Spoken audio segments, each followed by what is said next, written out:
कि सर आप कहाँ पर हो। तो बेटा Vinay sir was actually travelling in some out of station, जिसकी वजह से विनय सर थोड़े से दिन बीच में अवेलेबल नहीं थे। तो आप सबके जो मैसेजेस आ रहे थे, आज मैं आपको पूरा जवाब इस वीडियो के अंदर देने वाला हूँ। It's very very critical video for the students जो इस साल जोसा काउंसलिंग के अंदर पार्टिसिपेट कर रहे हैं, बिकॉज इससे आपकी सीट लिंक्ड है, इससे आपका कॉलेज लिंक्ड है। और अगर आपने कुछ भी छोटी सी भी गलती की तो आप या तो गलत कॉलेज में चले जाएंगे या फिर आप लोगों का सीट भी कैंसिल हो सकता है। तो पूरी वीडियो को ध्यान से सुनिएगा, छोटी सी मात्र 5 मिनट की वीडियो रहेगी। सारी इंपॉर्टेंट बातें आप लोगों के लिए इस वीडियो के अंदर मैं बता दूंगा। और हाँ, किसी भी चीज़ को शुरू करते हैं और ये तो वैसे भी आपकी सिलेक्शन से लिंक्ड है, तो वो लाइक के साथ शुरू करें एंड सब्सक्राइब रहें, ताकि आगे भी हम जुड़े रहें और आपको मैं सारी अपडेट्स और सारी वीडियो सही समय तक आप लोगों तक पहुंचाता रहूं। तो सीधा मुद्दे की बात पे आते हैं यार। आप लोगों का 4-5 पॉइंट्स हैं, मैं आपके लिए फटाफट क्विकली बोल देता हूं। आप लोगों का कल जो है सुबह 14 तारीख को सुबह 10 बजे फर्स्ट राउंड का सीट एलोकेशन आने वाला है।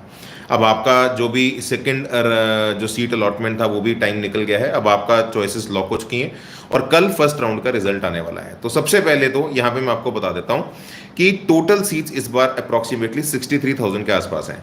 तो कल 63,000 सीट्स हमारी एलोकेट हो जाएंगी। अब यहाँ पे इंपॉर्टेंट बात मैं बता दूं, जिन बच्चों को सीट मिलेगी ठीक है, उनका आगे प्रोसेस चलता रहेगा। जिन बच्चों को सीट नहीं मिलेगी उनके लिए मैं पहले इंपॉर्टेंट यहाँ पे डिस्क्लेमर दे दूं, जिनको सीट अलॉट नहीं होती आपको लास्ट राउंड तक वेट करनी है। 5 से 6 राउंड के अंदर ही नए बच्चों को एंट्री मिलती है। क्योंकि मैं आपको यहाँ तक भी बता दूं, बहुत सारे बच्चे अभी और भी बहुत सारी ऑप्शंस एक्सप्लोर कर रहे हैं। हो सकता है कुछ बच्चे आईआईटी ट्रिपल आईटी हैदराबाद चले जाएं, तब तक वहां तक जाने के लिए थर्ड राउंड तक उन्हें भी वेट करना पड़े। तो अभी first round, second round, third round के अंदर बहुत ज्यादा नए बच्चों को एंट्री नहीं मिल पाती।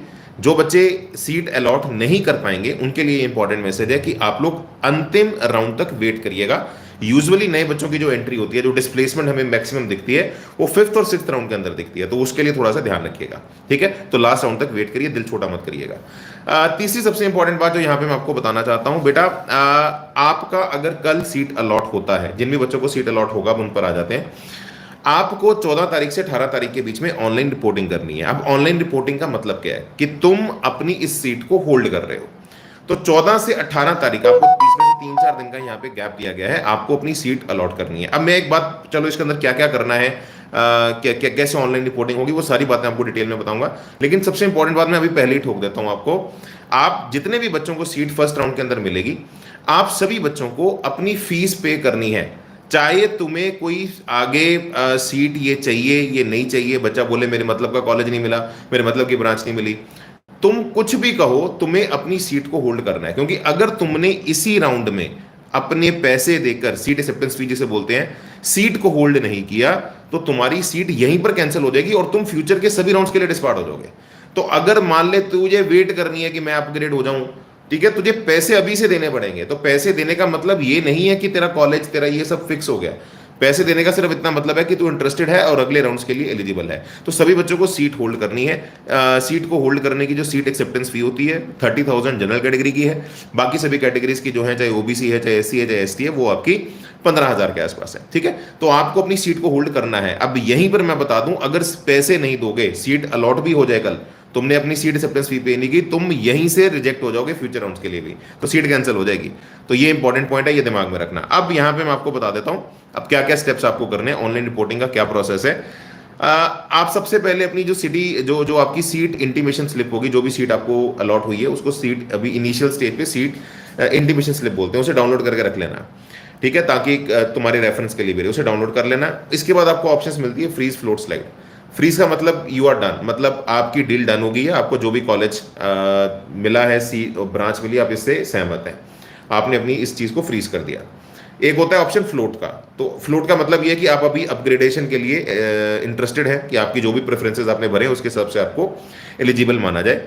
तीसरी ऑप्शन होती है स्लाइड की, कि आप स्लाइड पे आना चाहते हो या नहीं। स्लाइड का मतलब होता है कि आपका कॉलेज जो है वो फिक्स हो गया। वैसे मान ले तुझे आईआईटी दिल्ली के अंदर इस वक्त टेक्सटाइल मिल गया, अब तू क्या चाहता है, तेरे पास जो ऊपर तूने 30 प्रेफरेंस ऑर्डर ऊपर भरे हैं, तो वो 30 सारे ना देखे जाएं।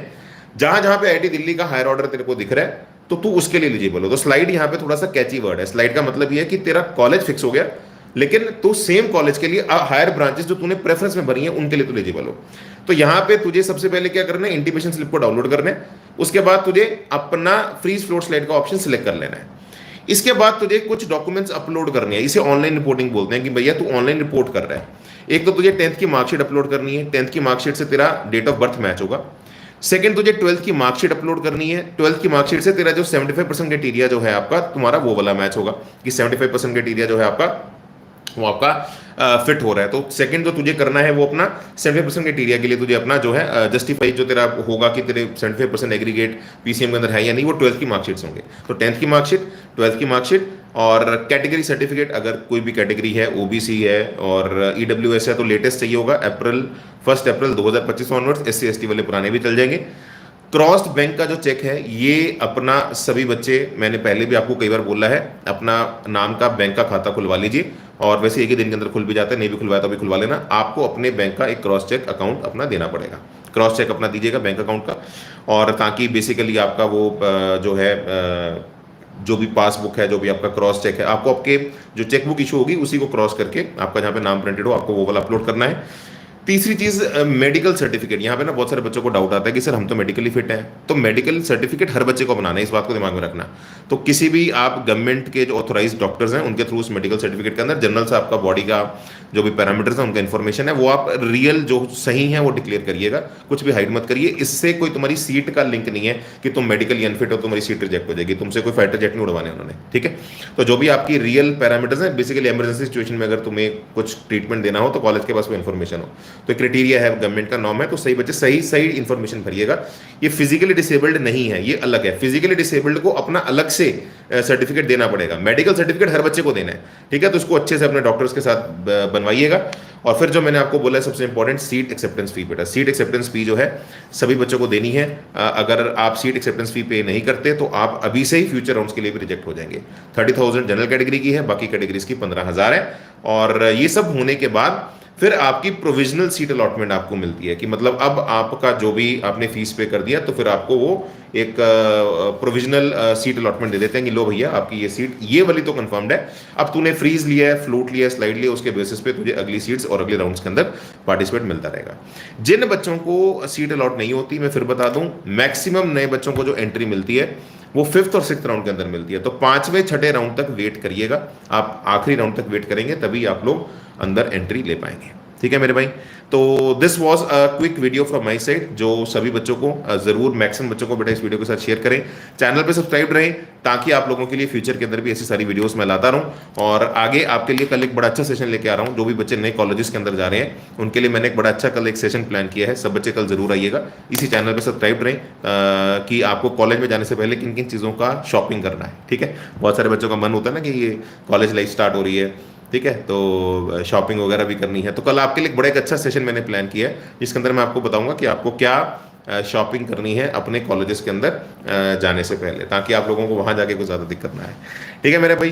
तो चला, thank you so much, God bless you, जय Mata Di. That's all for this session and sir stay subscribe and do share this video, ताकि ये जो कल का फर्स्ट राउंड का रिजल्ट आने वाला है उससे पहले आप लोगों का सभी बच्चों का जो मैंने बातें बताई हैं ये अच्छी तरह से आप फ्रीज करके अपनी सीट को पक्का कर लें।